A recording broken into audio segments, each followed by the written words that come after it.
And then he vanished. He'd done it to a dozen girls before me.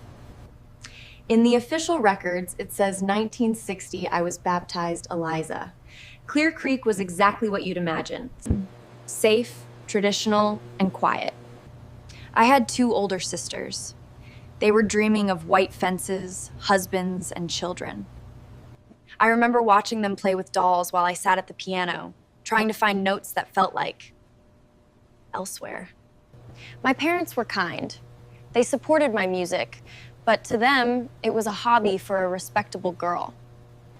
But I was tuned to a different frequency. While my sisters were chasing boys, I was chasing melodies. I knew if I stayed there, I'd eventually just fade away. So I left the moment the door opened. I went to Chicago first. I was a waitress by day and a ghost by night, hanging around clubs just to be near the sound. One night, the headliner didn't show. I told the manager I could play. I stood there with my guitar, playing folk songs, and for the first time, people actually looked at me. A man came up afterward. A producer, he said. He had the talk, the look, the promises, and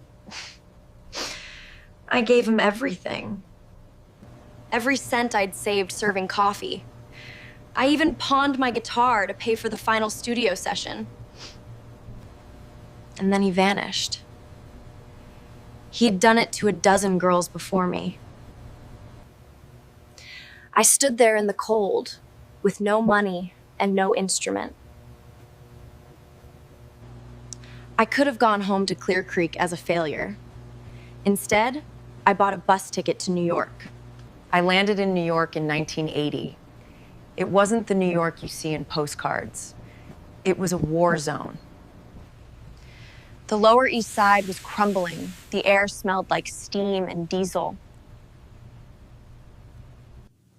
And as a young woman alone, you had to keep your eyes sharp and your heart locked.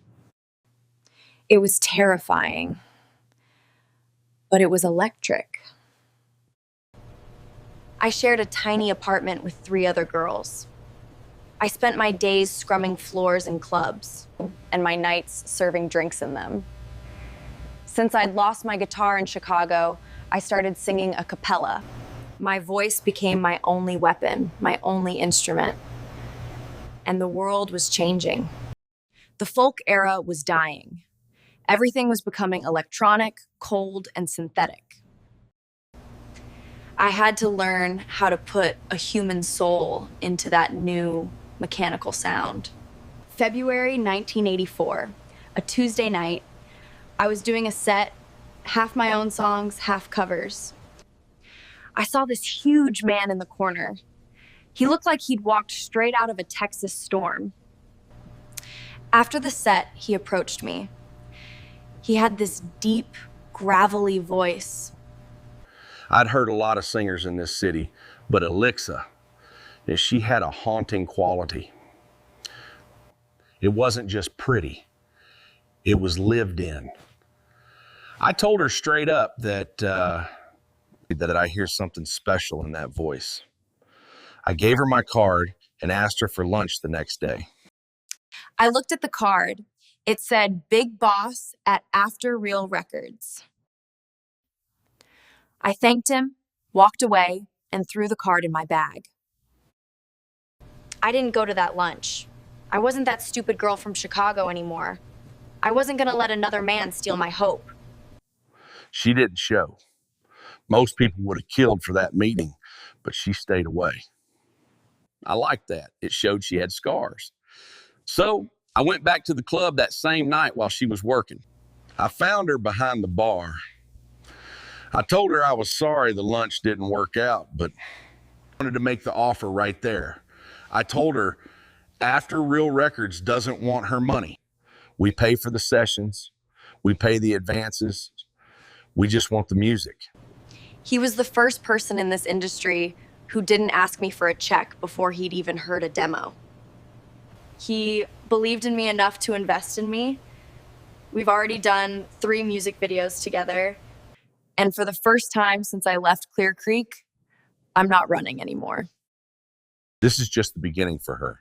After Real Records is about the truth, and Elixa is as real as it gets. My name is Elixa, and this is my home now, after Real Records. Hey, turn it up, turn it wrong.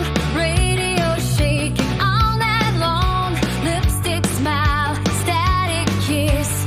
Miss the cue, still hit. I don't wait, I don't freeze. Hard on fast forward, no guarantees. Neon in my eyes, guitar too loud. I trip, I laugh, I stand out. Your timing sucks. It sucks. It sucks. Your timing sucks. It sucks. It sucks.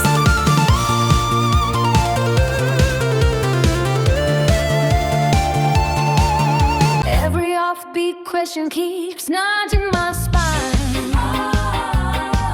Says trust this way, says you're right on time. My hips know the answer before I confess. They lean into rhythm, they don't second guess. I'm not hiding my wanting a polite maybe. I like you, I mean it. My body goes crazy. Go crazy.